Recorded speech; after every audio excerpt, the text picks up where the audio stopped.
Olá, meu nome é Hugo, eu faço parte do quadro de palestrantes do Centro Espírita Luz da Esperança de São Francisco de Assis, em Porto Alegre, e atendendo ao ciclo diário de palestras virtuais, nós vamos falar hoje do seguinte tema: ciência e religião, luzes do mesmo caminho.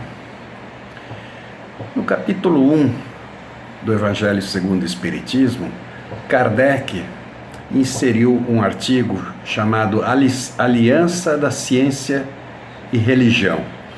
E ele fala sobre a necessidade de haver uma aliança entre essas duas tendências para que uma pudesse, ao invés de desmentir, pudesse sim corroborar o que a outra diz, né?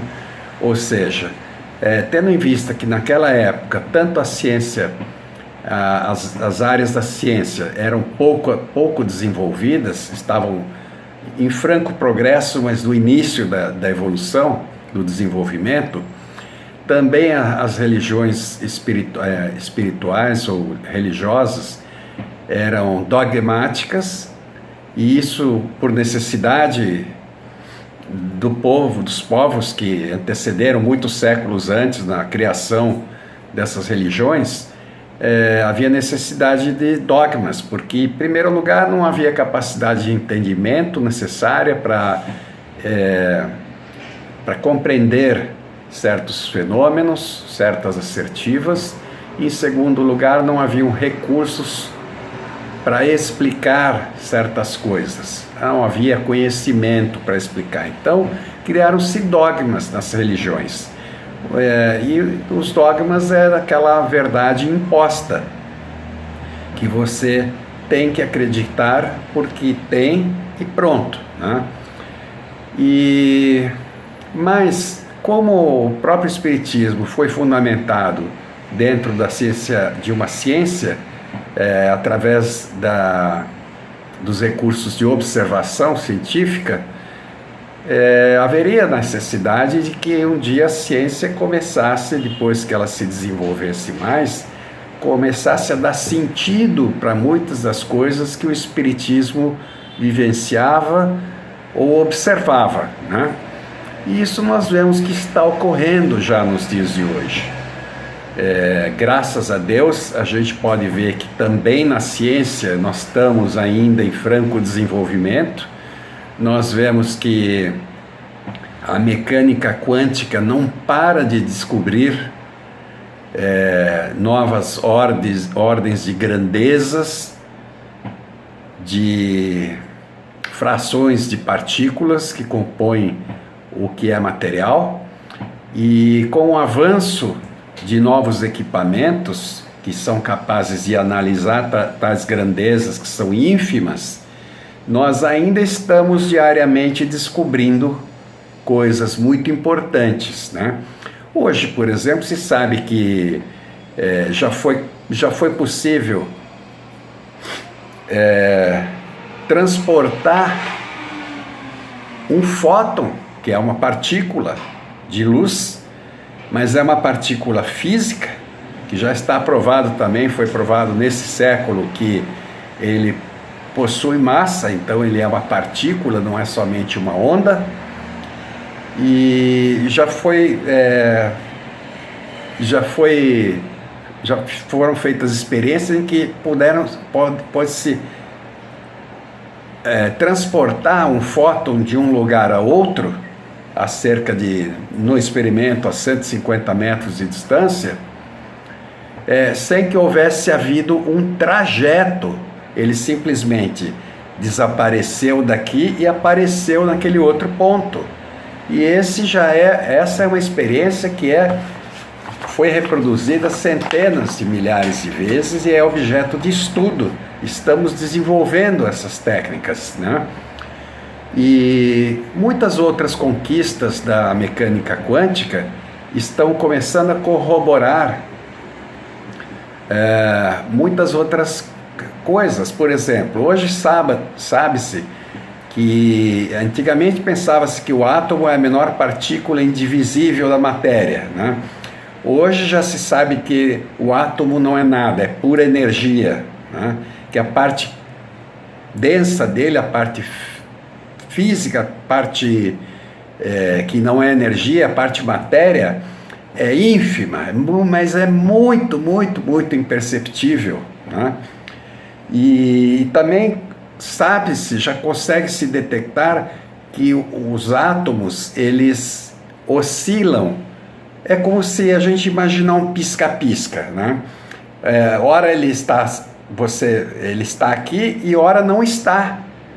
Num momento ele está aqui, em outro momento ele não está. E como sabe-se que a física não aceita que algo existente deixe de existir e passe a existir de novo e assim sucessivamente, descobriu-se que ele, quando não está aqui, ele está em outro lugar. Então, isso propicia o entendimento de que alguma coisa pode conviver, pode existir em dois locais distintos ao mesmo tempo. Pode ser até que nós, como corpos físicos constitutivos, amanhã ou depois venha a se descobrir ou venha se a confirmar que nós existimos aqui e também em outro lugar ao mesmo tempo. É interessante, são assuntos que estão em andamento, né? Assuntos muito misteriosos e muito bacanas. E já desde a época da enunciação do Espiritismo, houveram muitos estudos que se iniciaram, porque o advento do Espiritismo gerou muito interesse por parte da comunidade científica, nos seus variados ramos. Por quê? Porque ele falava cientificamente e ele usava recursos científicos para poder compilar. O recurso da observação, né? Então, se tirou dessa religião, vamos dizer assim, aquela carapaça do dogma para explicar tudo, né? Então, começou a gerar interesse por parte individual, de pessoas ou de comunidades científicas. Então, já desde aquela época, nós tivemos muitos estudos por parte da medicina, de médicos, né, que começaram na época, a catalogar, por exemplo, o Dr. William Crookes. Ele anunciou no jornal científico britânico, na época, no Quarterly Journal of Science, que ia se ocupar dos fenômenos chamados espíritas, e passou a estudar os fenômenos físicos, aqueles que eram produzidos, formas através de parafina que era colocada em estado de fusão dentro de recipientes com água fria, e ela se solidificava, se cristalizava, adotando formas de órgãos humanos, mãos, rostos, objetos, e sempre no sentido de querer dizer ou informar alguma coisa com aquelas formas. Ele fez esse estudo durante 4 anos. Depois ele veio conhecer uma médium de efeitos físicos, a senhorita Kate King, que se tornou uma grande referência, porque ela tinha a capacidade de produzir um fenômeno de materialização de um espírito. Kate King era o nome desse espírito que se materializava através da médium que se chamava Florence Cook, né?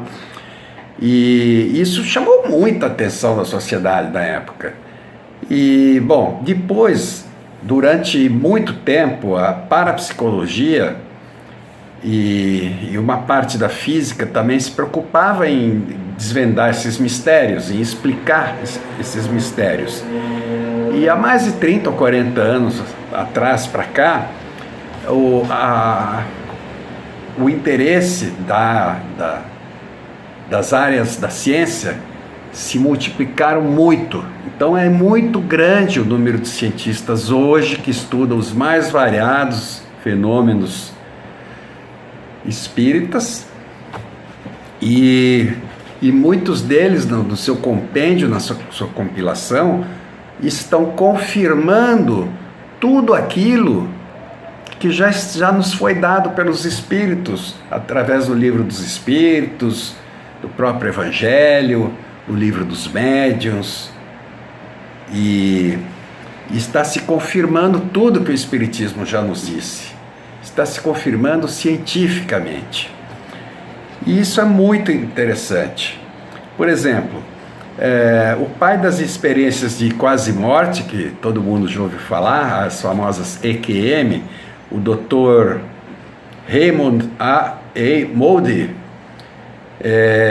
ele se especializou nesses fenômenos de experiência de quase morte, e ele catalogou 900 pacientes que, à beira da morte, narravam, quando entraram no estado de coma, narravam a mesma coisa, que se viam de repente num túnel, né?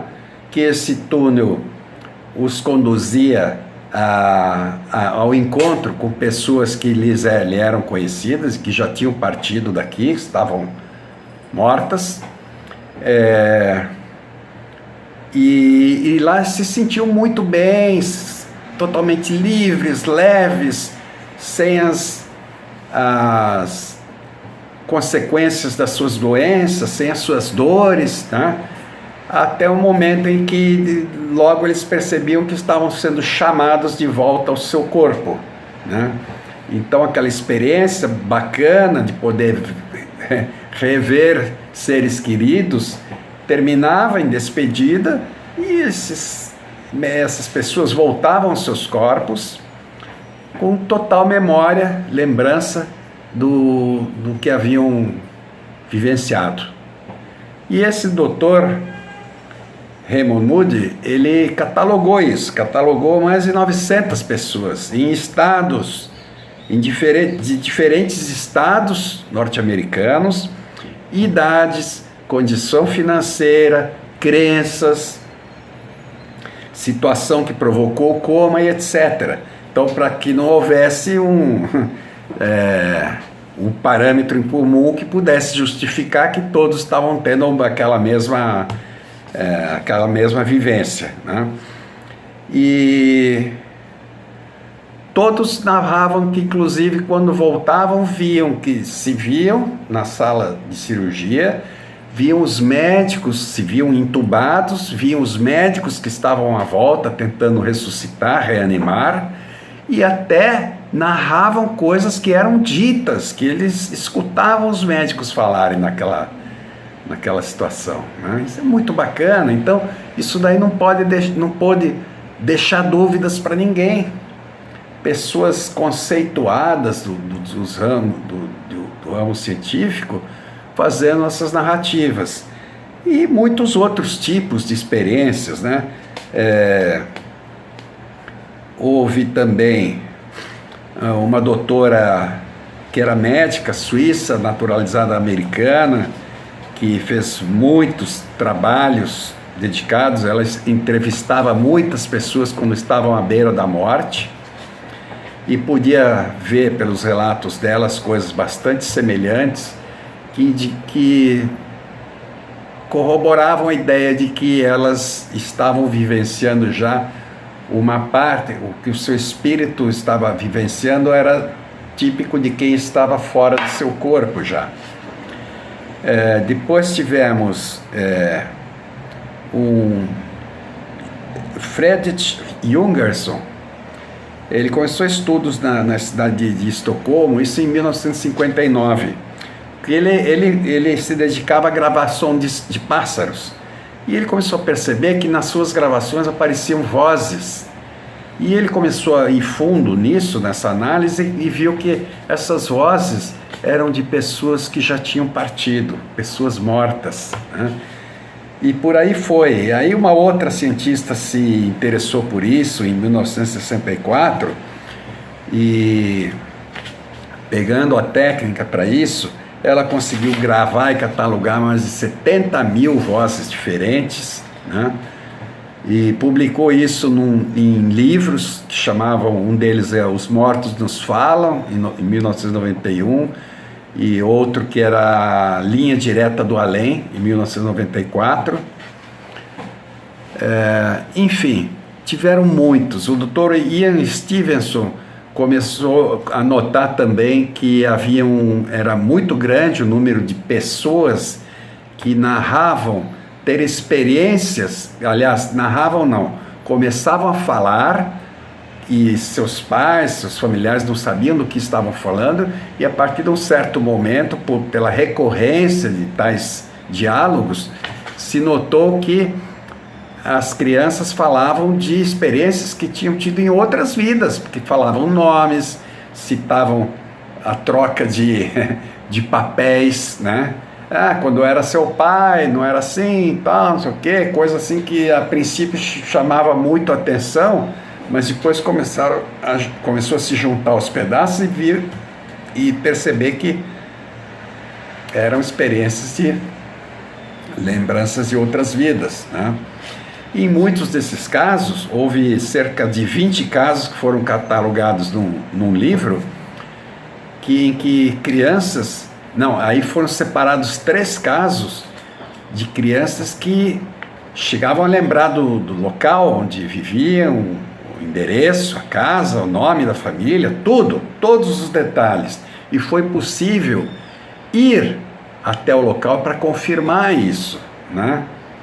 Levar a criança lá e aí se abrirem, falar tudo normalmente, fluentemente, como se estivessem na mesma vida ainda nos dias de hoje, né?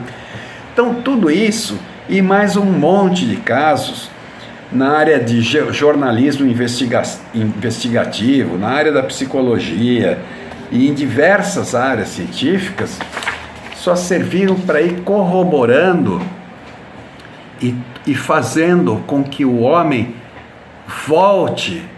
possa voltar a ter a crença na fé, nas questões espirituais, nas questões divinas, nas questões que tanto nos preocupam, porque é algo que nós trazemos, que está gravado dentro do nosso ser, né? E muitas vezes, como era antigamente, que as religiões eram dogmáticas, éramos obrigados a acreditar em coisas que eram impossíveis, completamente impossíveis. Então, por mais boa vontade que alguém tenha nos dias de hoje, é muito difícil acreditar que o homem está presente aqui na Terra há 6.000 anos só.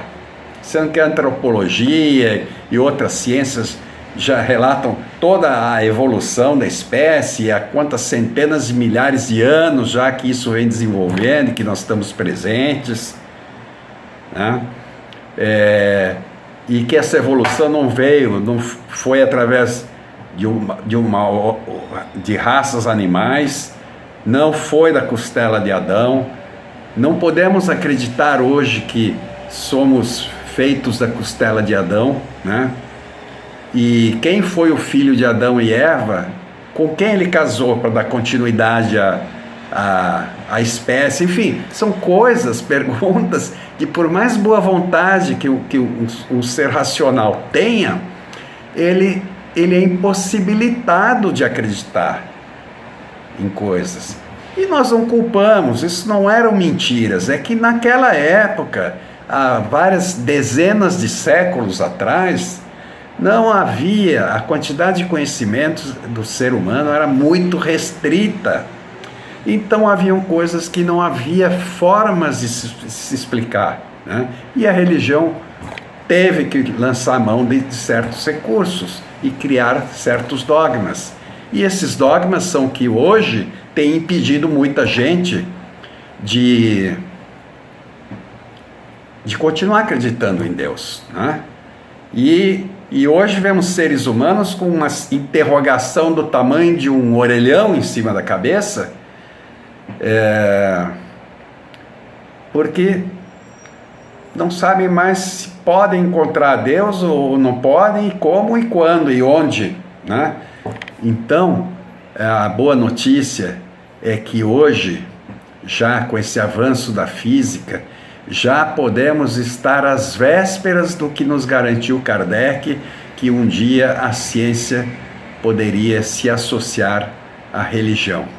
E esse vai ser o marco fundamental para que nós possamos realmente voltar a acreditar em Deus, acreditar não em dogmas, mas sim acreditar que nós somos responsáveis pelo nosso destino e por tudo que é bom e tudo o que não é bom para nós, né?